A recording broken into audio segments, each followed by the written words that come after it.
Alright, here we go. On GSL Daybreak, we have in the top right corner, spawning in the 1 o'clock or 2 o'clock position, we have ePiStyx.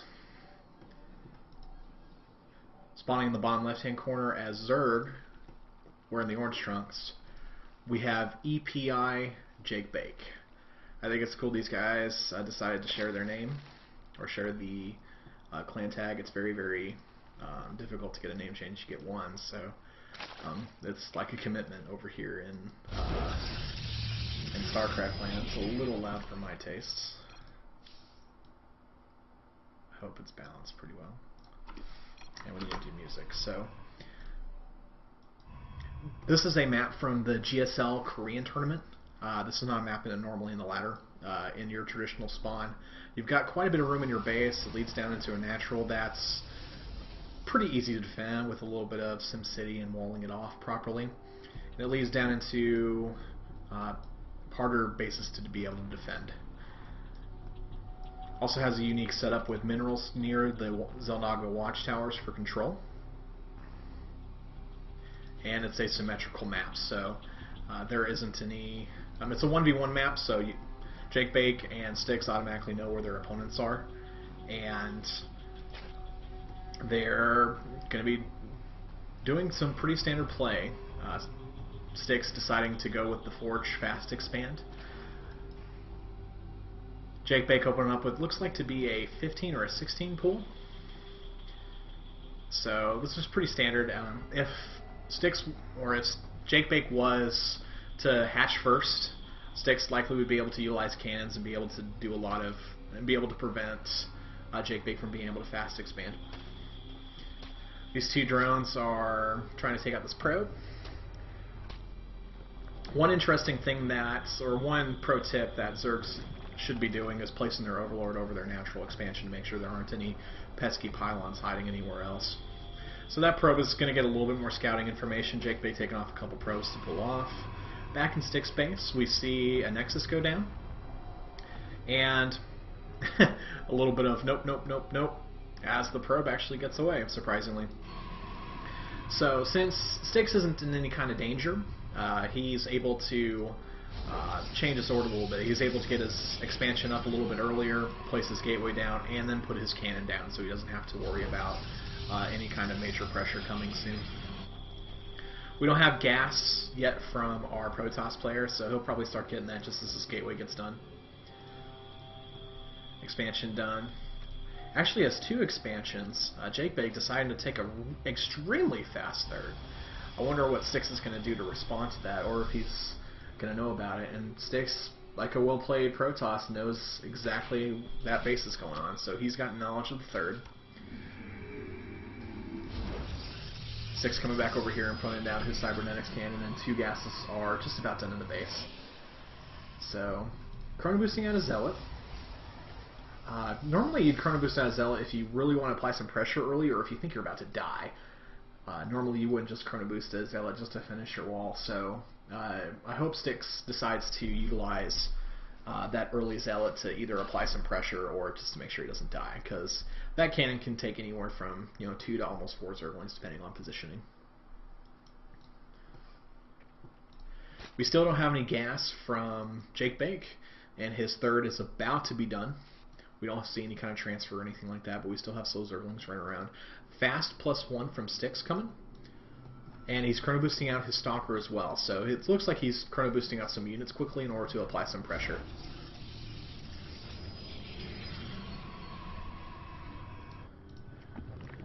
JakeBake looks like he's a little bit supply blocked right now. He doesn't have an Overlord on the way, but with some pressure coming, it might not be a good time for him to be supply blocked. He does have knowledge that it's coming from the Zergling that's intercepting. JakeBake really does have some good map presence. He's got some Overlords, he's got Zerglings camping different Zelnaga watchtowers, and he's got this guy just on move command, just checking for any kind of shenanigans.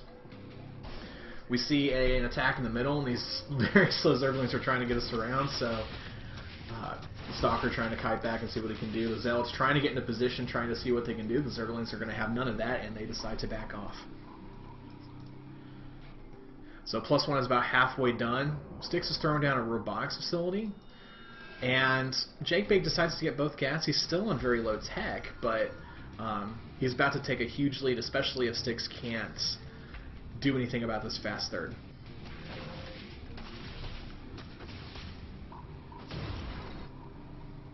Some additional overlords coming from JakeBake. And looks like Styx had a little bit of problem with being supply blocked, which is very unfortunate, especially since he's trying to apply some pressure. We see some Zealots checking to make sure that there isn't anything else. That Zealot is doing an interesting patrol pattern. And I think the scouting is good. I think it's unfortunate that Styx decided to sacrifice that Zealot, especially since he chrono boosted it out. It's supposed to serve a purpose other than just being suicided. Some good creep spread connecting the bases. I think it'll just be a matter of time before JakeBake decides to spread out. We see double evolution chambers going down, a roach warren, some spore crawlers in each mineral line, and he's still on low tech. So, you know, in the 8.5 minute, or almost in the 8.5 minute mark, and the lair just now began. We see +1 ground armor starting to kick in, a warp prism on the way, and 3 additional gateways. So it looks like warp gate just kicked in. Those 3 gateways, and that 4th gateway will kick in just a moment. So looks like we're going to see some special tactics from Styx. And I hope that no one spent this entire replay looking at the replay time, so we can see how much longer that we have here. Quite a bit in array coming from JakeBake. We've got Zergling speed +1 ranged weapons, 4 roaches in addition to the several that are out already. And layer is about 3/4 of the way done. So I'm interested to see how JakeBake transitions. He's going to take a third, which is exactly the transition he needs to do. He feels pretty safe. I'm deciding to warp in 4 Zealots. He's got this Zealot up here patrolling just to make sure nothing happens. Seems as if JakeBake lost his observer and trying to scout, which placing those observers in the mineral line is going to do that. We have that warp prism right here, and JakeBake is aware of it. Let's go to his vision and see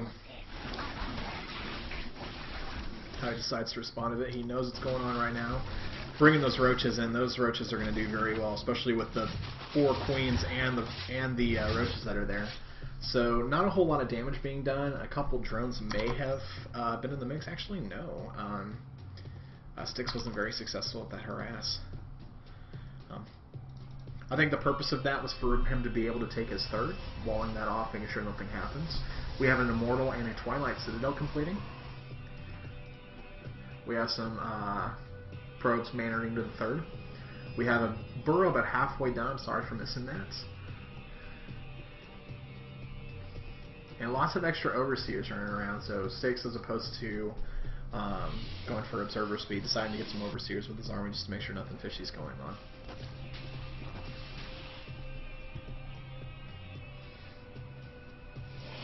Now I liked JakeBake's creep spread in the beginning, but it's not picking up. He's got some idle creep tumors here and there. It looks like we're going to see a push. So JakeBake taking his roaches and his lings and pushing them right into the base, working on the rocks right here.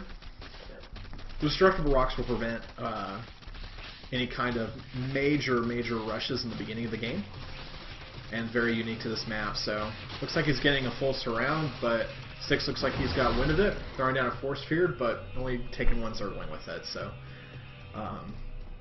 those destructible rocks will live to fight a little bit longer. We have some Zerglings over here. They see that that Zealot's right there. That Zealot was able to prevent that expansion from going down, and he was able to spot it just before it went down. With +2 ranged weapons on the way and Spire kicking in, looks like JakeBake's going to be doing a good Roach play or some Spire play. With 1,200 gas in the bank, I literally think he's going to be going Mutalisks. Now the food's starting to close in. JakeBake supply block quite a bit. We have 8 Mutalisks on the way. Blink Stalker and +2 ranged weapons coming in.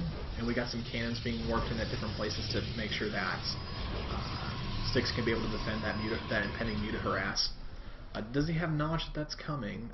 perfect knowledge that it's coming. That Spire came right in whenever that parked right where that observer was.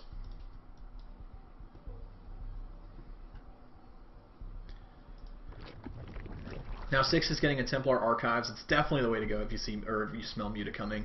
Archons do great against Mutalisks, especially if they clump up and have a big ball. They also, Archons just do really well against Zerg in general. I think JakeBake's macro, I think he was relying more on the Muta Ball to be able to do a lot. I'm surprised that Styx is able to keep up his macro. About this point, Zerg would like to be about 10 or 20 feet ahead, but he wasn't able to do that. Now the Mutalisks are about to come in and wreak some havoc in this main mineral line.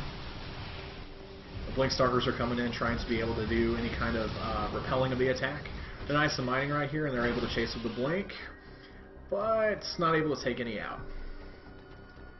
We see some positioning here, a very good aggressive stance to be able to apply some additional pressure on Styx, and some additional cannons and pylons being placed in the main to provide any kind of defense. We have +1 ranged weapons on the way. We have +2 we have +2 ground weapons for the Zerg done. We have Psionic Storm, level 3 on the way. So it looks like Styx is going more towards Templar and utilizing that. That Observer spotting. Utilizing a lot of Observers in order to make sure that he's got a good path or good knowledge of what's going on and not really holding the watchtowers. JakeBake has a good idea of what he's doing in terms of map control. It's really interesting to see how these two teammates play. 10 Spine Crawlers on the way, and these mutas are going after the cannons, picking off whatever they can. We go to the units lost tab. Really, it's been fair trades. Not a whole lot of workers have been lost, and pretty good response times.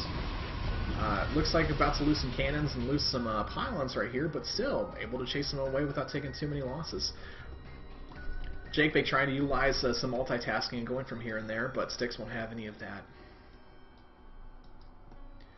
Now, going into almost the late game, Styx needs to make a decision of what kind of major tech he'd like to do. Those are a lot of Mutalisks on the field, 29 to be exact, so he's doing a Muta Ball. The fact that Styx really has a lot of gateway tech, and he's been really supportive of that, is really good. However, it's not going to go very well in the long run, especially if JakeBake decides to transition into some of the higher tech units, Infestors, Broodlords, Ultralists, things like that. A pure gateway arm is going to have a little bit of difficulty or dealing with that. Now, JakeBake is maxed out and has a pretty decent bank, so we're about to get into a slugfest, ladies and gentlemen. Lots of spires along the map, or a lot of spines on the map, and as we go into the resource counting station, we've got 85 drones to 73 probes, so JakeBake's macro is really, really good. We're going to see some defense applied right here. Some good storms to deviate any kind of mutas from being able to come on in. And a big attack coming in here, but it's going to be foiled, or at least deflected. A Dark Shrine and 3 more gateways coming down from Styx, so Styx looks like he's going to be doing some sort of counter-attack or be able to apply some pressure back on JakeBake. Good Blink being able to chase some of those Mutalisks down. But again, units killed 41. A lot of those are Zerglings or little bit units, not really much additionally being on with that. JakeBake adding on 9 Infestors to the mix, so we're going to see some Infestor play, which is really, really nice. I really like this wall and the fact that JakeBake is utilizing some of the extra drones that they made in order to build that. So even if Styx decides to get aggressive and apply some pressure back, JakeBake has a lot of time to be able to get whatever kind of unit mix he's down. And he knows that army is. Engaging on creep without any kind of basis for reinforcements is really dangerous. And here we go. Some Fungals coming in, locking some of the Archons in place. That's a lot of Stalkers and Immortals. Storms go down, be able to chase away those mutas. What is he going to be able to do to keep them in time?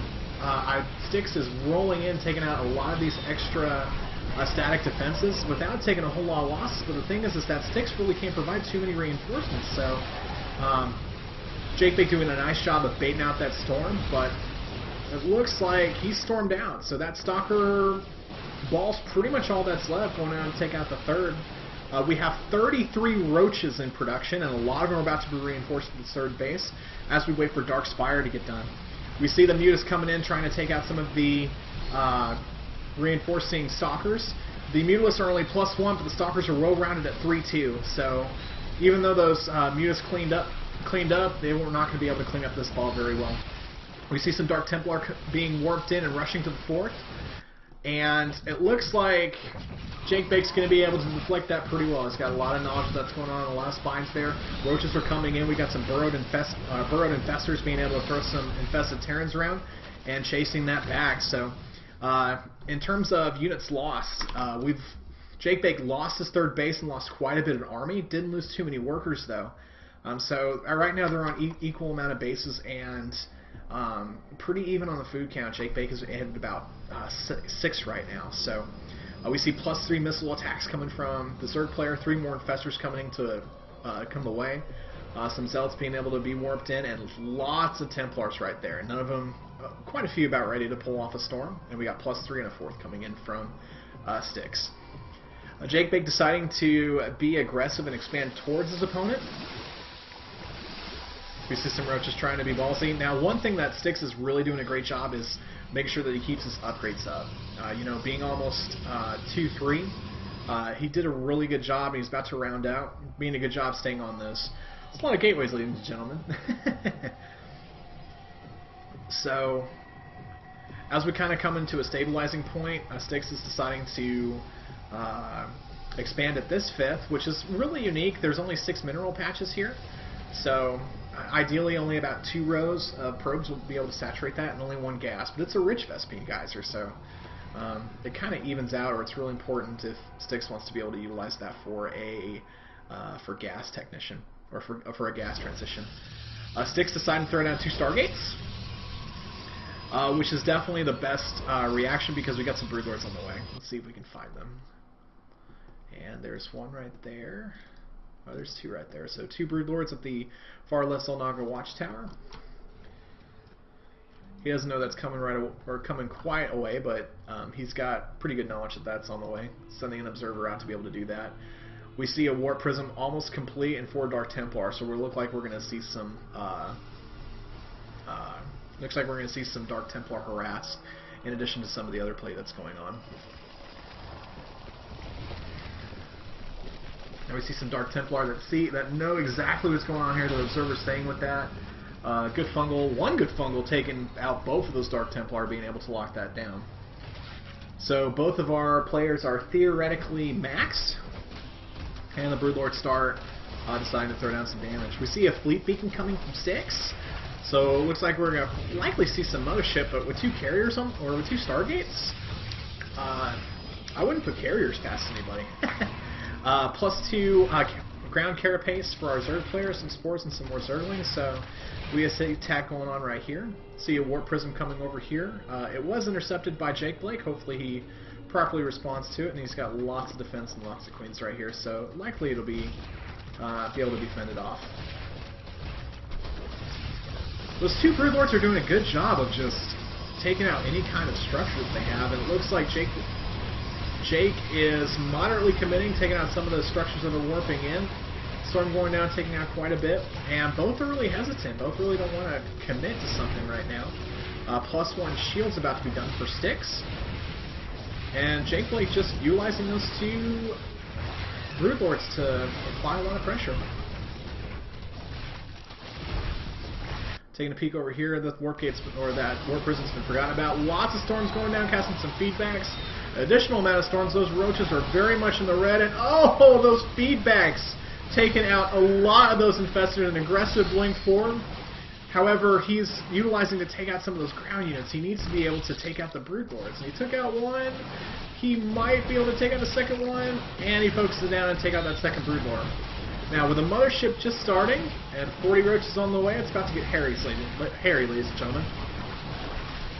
So these aggressive Stances reinforcements decide to pull back, and Styx decides that he's going to be a little bit of aggressive, even though these roaches are coming in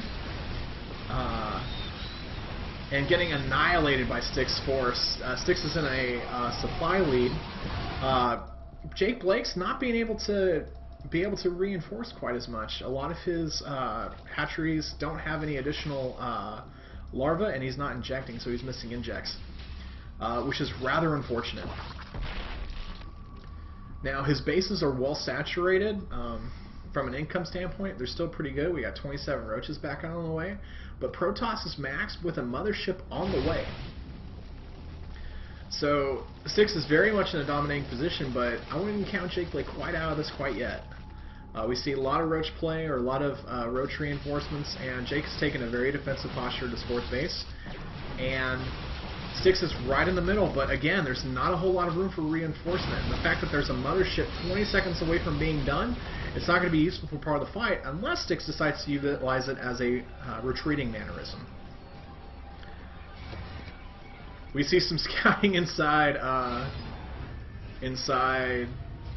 Styx's base, so he really doesn't care about that. Taking out that 5th from JakeBake. Going back into harvesters, they're about even, and even though Styx is a little bit ahead on that gas with that rich gas, they're about even right now. So, utilizing, warping in some Archons, and the mothership is at home. Styx is theoretically maxed. Or technically matched, not theoretically matched either. JakeBake deciding to take or reestablish a 5th at the rich Vespine geyser. And we're to a point where we're stabilized again, so 36 Zerglings are along the way. If we go into the units tab just before we start getting into this, Styx has 11 Zealots, 2 Immortals, 10 Archons, and 22 Stalkers with his mothership. JakeBake has 35 Roaches, 12 Infestors, and 37 Zerglings. So there's not a whole lot of heavy hitters for JakeBake, unfortunately. I mean, those Roaches are resilient and they'll do quite a bit of burst damage here and there, but he's relying a lot on his Infestor play. So he's going to have to be really, really confident in this play.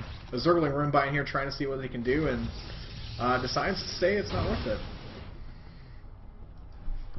Went back to the production tab. 2 more hatchery, or an additional hatchery down at the south being done in. That probe knows about it, and we see kind of a fight going in. JakeBake decides that right now is not the time to now's not the time to attack, and decides in a full-on retreat. Throwing some infested Terrans in the mix, trying to do a little wall, trying to prevent any kind of additional pushes, and a vortex coming up, grabbing a lot of the units that are in there, deciding to send some Archons in the mix. We're about to see some devastation, ladies and gentlemen. Lots of Archons in the mix.